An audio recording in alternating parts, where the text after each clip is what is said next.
Welcome to Complete Aviation Solutions, deep dive number 31. And today we're going to be taking a look at the latest on Cyclone Alfred and, how it's impacting airports in Queensland and New South Wales, Australia. Yeah. It's a worrying situation for sure. Our thoughts are with everyone in the region, and from all of us at CAS, we hope you stay safe in the coming days. Yeah, Cyclone Alfred, it's currently a Category 2, and it's expected to make landfall on Friday, and its projected path puts it right between Coolangatta and Maroochydore. And that's particularly worrisome Because that puts Brisbane right smack in the potential impact zone, and, Brisbane is a major aviation hub, so we're already seeing airports responding in a big way. Okay, so let's break down what's happening at each airport. What's the latest at Gold Coast Airport? Well, Gold Coast Airport has taken the pretty significant step of closing down completely on Thursday, canceling all 89 flights scheduled for the day. Wow. They even closed the terminal building and directed anyone seeking shelter to the nearest evacuation center. Wow.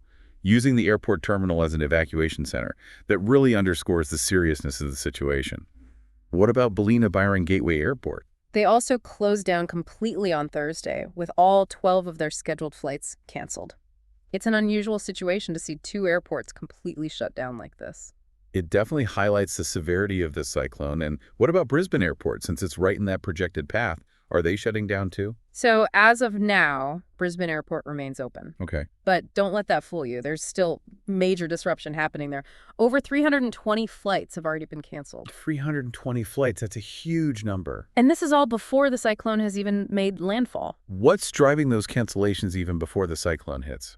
Well, it seems that airlines are taking a really proactive approach here. They're likely adjusting schedules and repositioning aircraft to ensure safety and just try and minimize potential damage as the cyclone, progresses. That makes sense. It's better to be prepared than caught off guard. So we've got Gold Coast and Ballina completely closed and Brisbane facing, significant cancellations. Are there any other airports feeling the impact of Cyclone Alfred? Yeah, several others are experiencing disruptions as well. Qantas and Rex have canceled all flights in and out of Coffs Harbour on Thursday. Jetstar has also ceased operations at Ballina Byron Airport until at least midnight Thursday. So it's really impacting a significant stretch of the coastline. Exactly. Qantas has also suspended its flights to both Ballina Byron and Coffs Harbour, and their Lord Howe Island flights were actually suspended as early as Wednesday. Wow. So we're seeing a ripple effect across multiple airports, even those further away from the direct path of the cyclone. This is clearly a major disruption to air travel in the region. It would be helpful to understand how the airlines are navigating this situation. For example, is Jetstar taking the same approach at all affected airports? So actually, their responses are varying. While they've ceased operations at Ballina Byron Airport, they've halted Brisbane flights from midday Thursday until at least Friday midday. Interesting. So their response seems to be tailored to the specific circumstances of each airport. What about Qantas? Qantas has suspended Brisbane flights from mid-afternoon Thursday until at least Friday midday. Okay, so their response at Brisbane is similar to Jetstar's. But what about Rex? Are they taking a similar approach? Rex has taken a more comprehensive approach, canceling all flights to and from Brisbane on both Thursday and Friday. So we're seeing a range of responses from the airlines, some more sweeping than others. What factors do you think are driving these different approaches? Well, safety is paramount, of course, but airlines also have to juggle a lot of other considerations, things like aircraft availability, crew, scheduling, the potential for further disruptions, and the expected duration of the cyclone's impact. That makes sense. It's a complex equation they're trying to solve in real time. And for travelers caught in the middle of all of this, it must be incredibly stressful. It's important to remember that these airports serve different purposes in communities, so the impact of these closures and cancellations will be felt differently across the region, for example.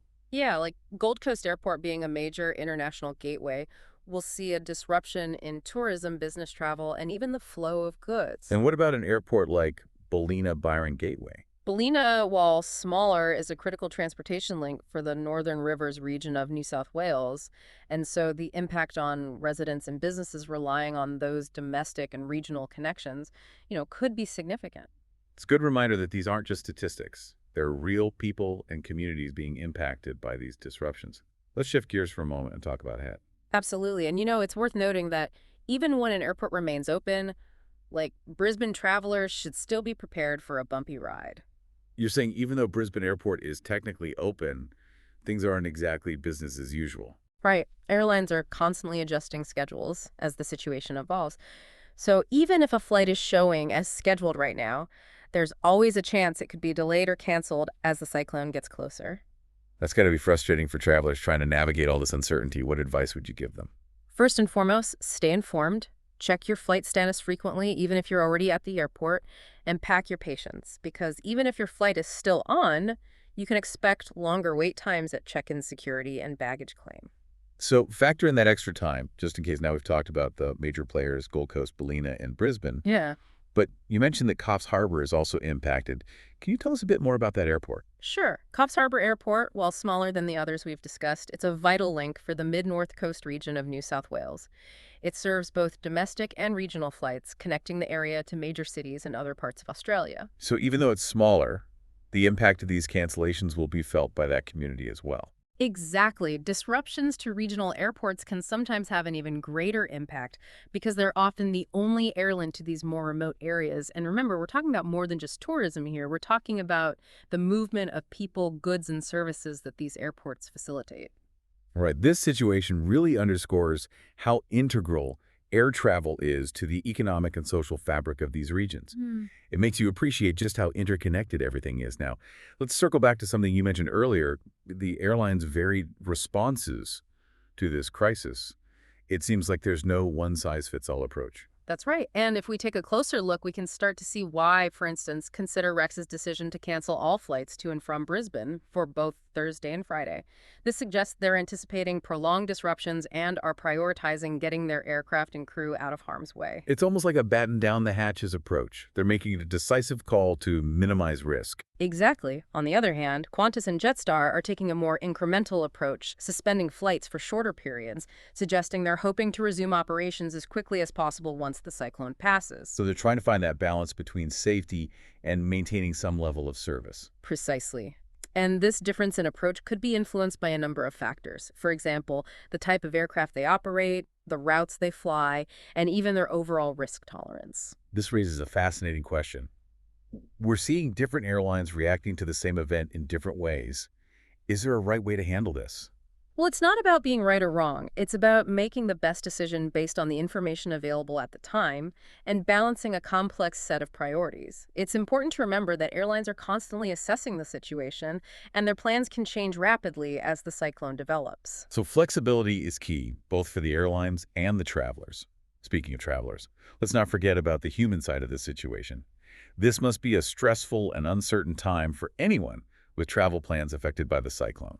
Absolutely. It's understandable to feel anxious or frustrated when your travel plans are disrupted, especially by something as unpredictable as a cyclone. What advice would you give to those feeling overwhelmed by this situation? First, remember that safety comes first. Don't put yourself at risk by trying to travel during dangerous weather conditions if your flight is canceled. Stay put and wait it out. Airlines will work to rebook you once it's safe to resume operations, and in the meantime, stay informed and follow the advice of local authorities.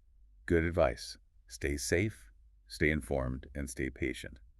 It's a good reminder that while air travel can be incredibly convenient, it's also subject to forces beyond our control. Exactly. And this event highlights something else that's increasingly relevant to aviation, the impact of climate change. That's right. We can't talk about cyclones without acknowledging the broader context of extreme weather events and their growing influence on the aviation industry. While we can't definitively say that Cyclone Alfred is a direct result of climate change, scientists have been warning us for years that a warming planet will lead to more frequent and intense weather events, including cyclones. So events like this might become more common in the future. That's a real possibility, and that raises a crucial question for the aviation industry. How do we adapt to this changing reality? How do we build resilience into our systems and operations to ensure the safety and efficiency of air travel in a world increasingly prone to extreme weather? It's a challenge that demands innovation, collaboration, Yep. and a willingness to rethink how we approach air travel in the face of a changing climate. Absolutely. And while this is a serious topic, there's a silver lining for travelers caught up in the immediate situation with Cyclone Alfred. You're talking about the flexible travel policies many airlines have put in place. Exactly. Most airlines are offering options like rebooking within a certain time frame, waiving change fees, or providing travel vouchers. It's essential for travelers to check their airline's specific policy and take advantage of these options. It's a bit of good news, and is the disruption offering some peace of mind to those whose plans have been upended. So we've covered a lot of ground today. Airport closures, airline responses, the economic impact, and the looming challenge of climate change. It's clear that Cyclone Alfred is having a significant impact on air travel in Queensland and New South Wales. It certainly is. And while we've focused on the operational side of things, it's crucial to remember the human element our thoughts are with everyone in the cyclone's path. Stay safe. Well said. And as we wrap up, let's leave our listeners with a thought-provoking question. We've talked about the immediate impacts of Cyclone Alfred, but what about the long-term implications? How might this event and the increasing frequency of extreme weather shape the future of air travel in this region and beyond? It's a complex question with no easy answers, but it's a conversation we need to start having. Absolutely. It's time for the aviation industry, policymakers, and travelers alike to think critically about how we navigate the challenges and opportunities of a changing world. Thanks for joining us for this Complete Aviation Solutions. Deep Dive will continue to monitor the situation with Cyclone Alfred and provide updates as they become available. Until next time, fly safe. Yeah, it really is a complex situation with, long-reaching effects. So let's zoom back in on the immediate situation with Cyclone Alfred. We've covered a lot of ground, from the specific impacts on each airport to the broader implications for the industry and the region. But for our listeners who may have just tuned in, what are the key takeaways you think are most important right now? Well, I think the biggest takeaway is the sheer scale of the disruption. We're seeing multiple airports across Queensland and New South Wales, significantly impacted with closures, cancellations, and delays that are likely to continue for several days. Right, and this is affecting major airports like the Gold Coast and Brisbane, as well as smaller but, vital regional airports like Ballina Byron Gateway and Coffs Harbour. Exactly. And the impact isn't limited to just tourism. It's Yeah. affecting businesses, supply chains, and the everyday lives of people who rely on these airports for connectivity. It's a powerful reminder of how integral air travel is to the fabric of these communities. And while the situation is evolving, it's crucial for anyone traveling in the region to stay informed and be prepared for, potential disruptions. Absolutely. Check your flight status regularly, even if you think your flight is still on schedule. Airlines are making adjustments constantly as the cyclone progresses, and don't forget to pack your patience. Airports are likely to be more crowded than usual, and things might move a bit slower. Solid advice. Now, before we wrap up, I want to touch on something you mentioned earlier, the flexible travel policies many airlines have put in place. Can you remind our listeners what those policies generally entail? Sure, most airlines are offering options to rebook flights within a certain time frame, often without change fees. Some are providing travel vouchers for future use if your flight is canceled. The specifics vary by airline, so it's really important to check your airline's website or contact their customer service for the most up-to-date information. It's a bit of a silver lining in this difficult situation, offering some flexibility and peace of mind to travelers whose plans have been disrupted. And for those in the path of the storm, we want to reiterate our concern and urge everyone to stay safe and heed the advice of local authorities. Well said. And as we conclude this deep dive into Cyclone Alfred's impact on air travel, let's leave our listeners with one final thought. We've discussed the immediate disruptions, but this event also underscores a larger challenge facing the aviation industry, the increasing frequency and intensity of extreme weather events like cyclones. How will the industry adapt to this changing reality? How can we build resilience into our systems and operations to ensure the safety and efficiency of air travel in the future? These are questions that deserve our attention and consideration. It's a powerful reminder that the decisions made today in response to events like Cyclone Alfred will shape the future of aviation. Thanks for joining us for this Complete Aviation Solutions. Deep Dive will continue to monitor the situation and provide updates as they become available. Until next time, fly safe.